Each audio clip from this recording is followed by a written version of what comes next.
Not too long ago, I told you about the new 44 AutoMag and that I was working on a full review. Well, I finished that review a little while back, and it's been published. But I know that not everyone who watches my channel on YouTube watches Guns America's channel on YouTube or reads Guns America Digest. So I thought I would make a separate version just for you. As I've previously warned, this is far from an unbiased review. It's more a case of fanboy gets to review the dream gun.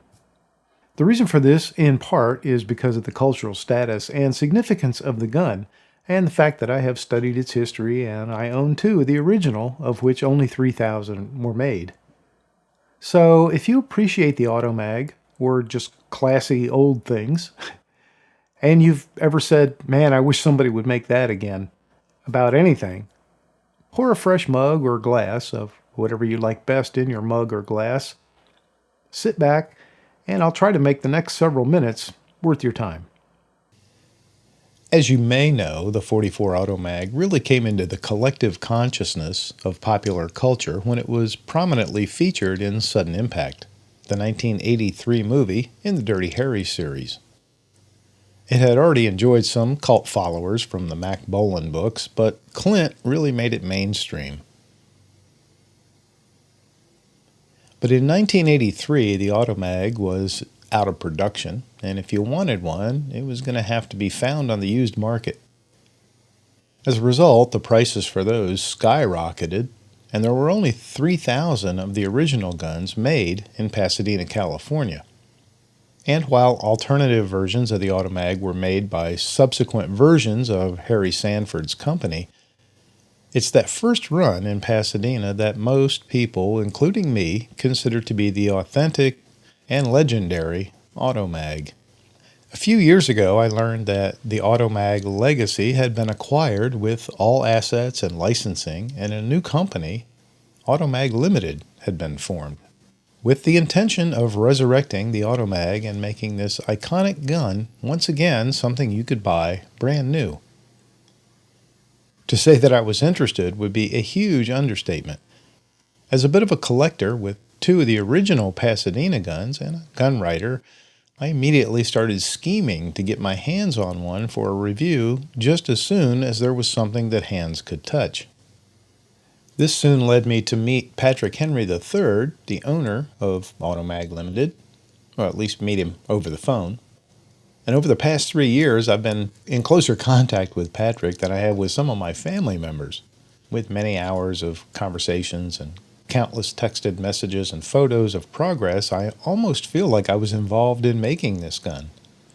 I wasn't, of course, but true to his word, Patrick saw to it that I got a copy of the AutoMag to review just as soon as it was feasible to do so. I've shown you this gun before, but if you're in the mood for more, here's more.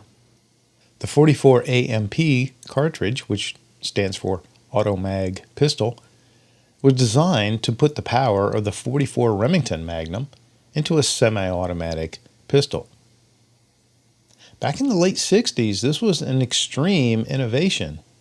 This gun doesn't really feature a lot of technology that didn't previously exist in some other forms, but it does put that technology together in ways that are still as unique today as they were revolutionary in 1970.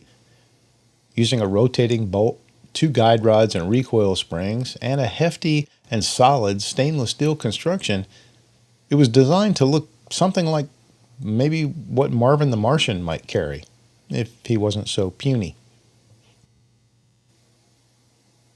In a previous article, I compared the AutoMag to the DeLorean, and I still think that comparison holds up.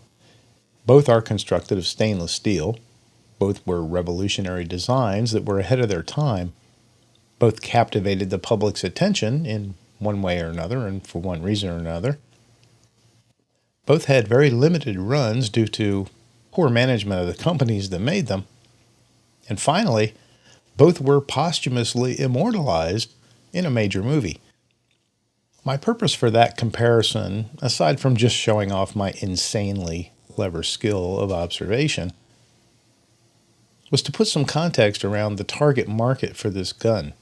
The way you see it here, it runs for about $4,250. certainly not cheap, and for many people, it's just plain unaffordable. But so are many semi-custom 1911s or high-end AR-15s. This gun is for the person who has longed for an AutoMag and wants an AutoMag. It's really as simple as that. And like I said before, if you want a DeLorean, there's no other car that's almost a DeLorean that will do instead. And I really think it's the same with the AutoMag. After I finished my initial review of the AutoMag, I was fortunate to have the opportunity to buy the sample that I have here. And I did. For me, it was not much of a question. The job that AutoMag has done to bring this icon back to life is fantastic. When I put it next to my two originals, I can see the full authenticity of the parts, the same casting of the frame. The only changes to the design have been subtle and mechanical to try and make it a better shooting gun than it was initially. Because initially, it had problems. It's not a gun I plan to shoot a lot for several reasons, but I did get it to shoot it. One thing you may not know is that the 44 AutoMag is a very accurate gun. Very accurate. This new pistol shoots sub 1 inch groups at 20 yards from a simple rest in my feeble hands. I also know that several hunters have taken hogs with them. And as I've said before, I don't consider myself at all to be an expert on the AutoMag, but I have been fortunate to learn from many over the years that I do consider to be experts. Many of those folks have been involved in its creation and its production. I'd like to thank Patrick Henry III, Jeffrey Kelly, Brian Maynard, and Bruce Stark for their individual and collective contributions to my knowledge and to all of our knowledge about the AutoMag. There's a quote that I really like from Bruce Stark's book, which is called AutoMag, The Pasadena Days, the years 1966 to 1972. The scope of the efforts and the accomplishments that took place in such a very short amount of time are staggering. For an inexperienced company to design and manufacture a completely new semi-automatic handgun made of exotic metals to shoot non-existent ammo to be sold to a non-existent market seems ill-advised, to say the least. The end result was the most beautiful handgun ever to be made. The AutoMag is an American classic.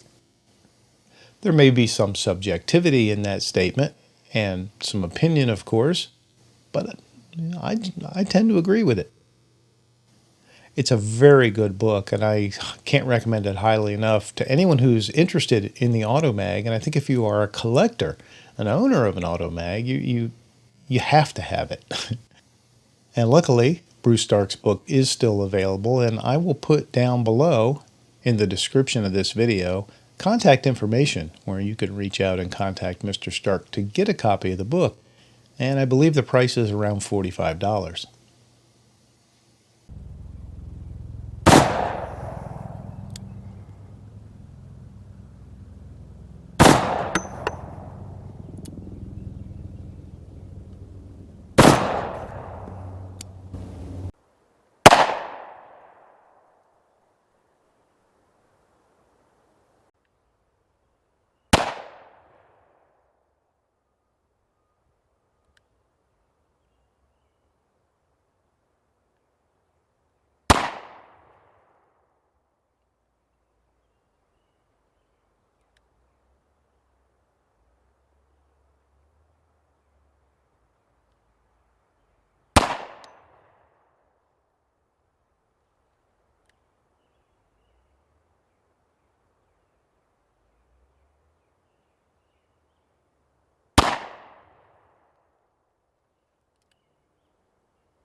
So at 13 yards downrange, which is the distance from me to that orange dot, I didn't do too bad. I dropped 2 of them.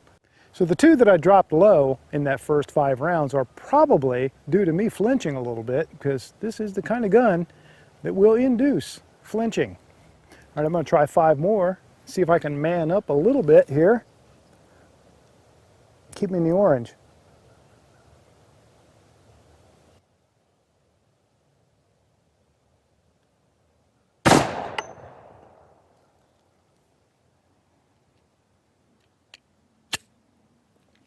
A little bit of a misfeed there.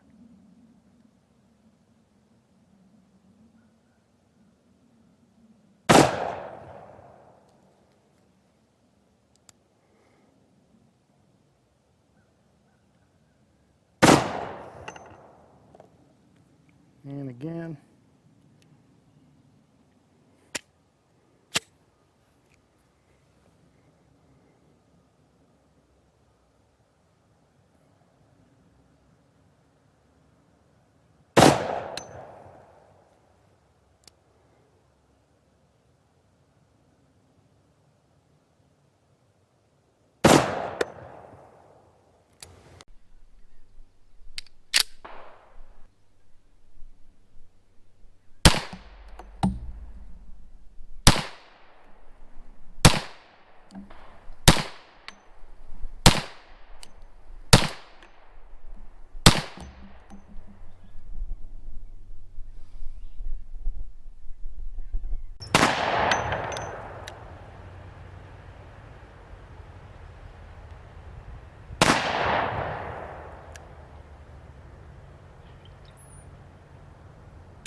Previously, there have been a lot of comments about the AutoMag in terms of how expensive it is or how impractical it is. Sorry, but if you think a gun like this should be as affordable as your Glock or as practical as your triple stack carry gun with a light and laser and coffee maker attached, then you just simply don't get it. I can't afford a Ferrari, but that doesn't make them stupid, so let's get past that. Remaking a classic gun like the AutoMag is challenging.